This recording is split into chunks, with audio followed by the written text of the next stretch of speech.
এবার দেখুন বাবা খুব গরম, ছাদে বসে আছি আপনাদের জন্য, ছাদে বসেই গল্প করছি। হ্যালো দর্শক বন্ধুরা, এসে গেছি আজকে সেই ড্রাইভিং এক্সপিরিয়েন্স নিয়ে। যে এক্সপিরিয়েন্সের আগে একটা এপিসোড আমি দিয়েছি, যে ড্রাইভিং করতে করতে কিভাবে অ্যাক্সিডেন্ট আমাদের জীবনে ঘটে যায়।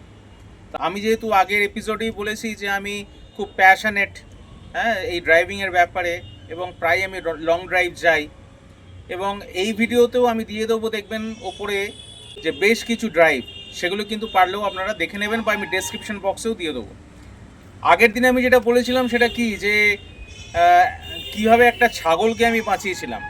পাশাপাশি আমি এটাও বলেছিলাম যে একইভাবে কিভাবে আমি একটা মহিলা এবং তার বাচ্চাকে দীঘা থেকে ফেরার সময় বাঁচিয়েছিলাম। যদি ভিডিওটা না দেখে থাকেন দেখে ফেলবেন। অ্যাকচুয়ালি ইউটিউবে ভিডিও করার না প্রবণতাটা কমে গেছে আমার। তার কারণ হচ্ছে একটাই, আপনাদের বলে রাখি। প্রথম কথা, ইউটিউবের ওই যে একটা গল্প আছে না, সাজেশন ভিউজ যদি না যায়, একদম ছোট চ্যানেলগুলোকে সাজেশন ভিউজে পাঠায় না। হয়তো আপনার রিচ করাচ্ছে ইউটিউব হয়তো 100 জন, 150 জন, ঠিক আছে, তাহলে সেখানে দেখছে 10%। আলটিমেটলি যে এই যে অভিজ্ঞতার কথাগুলো আপনাদের কাছে আমি শেয়ার করছি, এটা তো একটা এডুকেশনাল পারপাসে। আমরা যখন ড্রাইভ করি কী ধরনের বিপদগুলো আমাদের সামনে চলে আসে, সেগুলো আপনাদের কাছে পৌঁছচ্ছে না। আর অনেকেই আপনাদের মধ্যে যারা সাবস্ক্রাইব করে রাখেন, তাদের হয়তো দেখা যায় যে তাদের এই সব ভিডিওর প্রতি ইন্টারেস্ট নেই। হয়তো তারা ড্রাইভিং করেন, হয়তো তারা ট্রাভেলে যান, কিন্তু ওনারা হয়তো বেশি পলিটিক্যাল ইস্যুগুলো নিয়ে বেশি নাড়াচাড়া করেন। তো যার জন্যে সাবস্ক্রাইবারদের যখন নোটিফিকেশান পাঠানো হয়, তখনও কিন্তু খুব একটা রেসপন্স কিন্তু সাবস্ক্রাইবারদের তরফ থেকেও কিন্তু থাকে না। আমার একটা ভিডিও বিশেষ করে বলছি পুরী নিয়ে, সেটা 80,000 ওপরে ভিউজ হয়ে গেছে। এই ভিউজটা আশা করি 1 লাখে যাবে। কিন্তু বাদবাকি ভিডিওসগুলো যদি দেখি, তাহলে সেক্ষেত্রে 10, 15, 16 এরকম ম্যাক্সিমাম ভিউজ আছে। আবার এরকম ভিউজও আছে যে 27টা, 50টা, 100টা, 150টা এরকম ভিউজও কিন্তু আছে। আমি অবাক হয়ে যাই যে কিছু কিছু ক্ষেত্রে যে ভিউজগুলো খুব বড় অ্যামাউন্টে গেছে, মানে বিশাল একটা জায়গায় গেছে, সেই ভিউজগুলো কিন্তু খুব একটা ভালো আমি করতে পারিনি, বা আমি অন্যান্য অনেকের মতামত নিয়েছি, তার থেকে যে ভিডিওগুলো 150 ভিউজ আছে সেগুলো কিন্তু আমি অনেক ভালো করেছি। এখন আপনারা বলবেন যে হয়তো এসইও করিনি। আরে এসইওর ব্যাপারটা কিন্তু এতদিন আমি বুঝে গেছি। অতএব এসইও যে আমি করতে পারি না সেটাও কিন্তু আমি বলবো না। ইউটিউব সবসময় চায় যে বড় চ্যানেলগুলোকে প্রমোট করবে, কারণ কি, এই যে বড় বড় যারা ইউটিউবার, তাদেরগুলো কিন্তু ভিউজে যায়, তাদের সাজেশন ভিউজে যায়, তাদের একটা রেডিমেড অডিয়েন্স তাদের আছে। আমাদের যেখানে 2,500-3,000 কি 3,500 যেখানে সাবস্ক্রাইবার, সেখানে মোটামুটিভাবে দেখা যায় যে এগুলো অনেক সময় কিন্তু এই সাবস্ক্রাইবারদের কিছু ভূমিকার জন্যে, বা এর মধ্যে যাদের ইন্টারেস্ট নেই তারাও হয়তো কখনো সাবস্ক্রাইব করে নিয়েছেন, কিন্তু যাদের হিউজ সাবস্ক্রাইবার, সেখানে 10% যদি বাদও দেন তাদের কিছু যায় আসে না। কিন্তু আমাদের যদি 10%ও যদি স্কিপ করে করে দেখে, বা সাবস্ক্রাইবার যারা আছে তাদের নোটিফিকেশান না যাওয়ার পরেও যদি সেই ভিডিও না খোলে, তাহলে আমাদের এই হালটাই এরকম হয়। যাই হোক, আজকে আমি যে ভিডিওটা নিয়ে আসছি সেটা আর একটা এক্সপিরিয়েন্সের কথা আমি বলবো। দেখুন, আজকে আমি যে এক্সপিরিয়েন্সটার কথা বলি, এটা ভয়াবহ একটা আমার ড্রাইভিং এক্সপিরিয়েন্স। মানে কিভাবে আমি নিজেকেও সেভ করেছিলাম এবং একটি বাচ্চাকে আমি সেভ করেছিলাম। আমার ছেলে ব্যাডমিন্টন ট্রেনিং নিতে যেত, আজ থেকে বছর আসতে কি 9 আগে, কি তারও বেশি হয়তো। তো একবার আমি তাকে নিয়ে যাচ্ছি চ্যাটার্জি হাট, হাওড়াতে যে চ্যাটার্জি হাট আছে, ওইখানে একটি ইনডোর আছে, ওখানে ট্রেনিংয়ে নিয়ে যাচ্ছিলাম। সবটাই কিন্তু বাস্তব, কোনো গল্প নয়। এবার আমি শর্টকাট নেওয়ার জন্যে, আমি যে জায়গায় থাকি, যেমন ধরুন কোন্নগরের একটা পার্ট আছে নবগ্রাম, ওটা তো গ্রামীণ এলাকা। তো আমাদেরও যে জায়গায় আমি থাকি তারও একটা রেল লাইনের ওপারে যে পার্টটা আছে, সেটাও একটা গ্রামীণ এলাকা, পঞ্চায়েত এলাকা।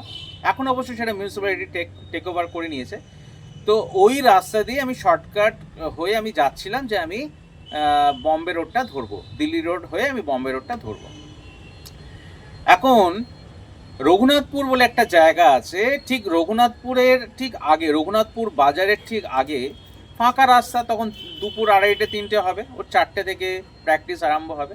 তো আমি আমার গাড়ি নিয়ে যথারীতি গেছি। আমার হাতে গাড়ি ছিল তখন মারুতি কার 800 ছিল।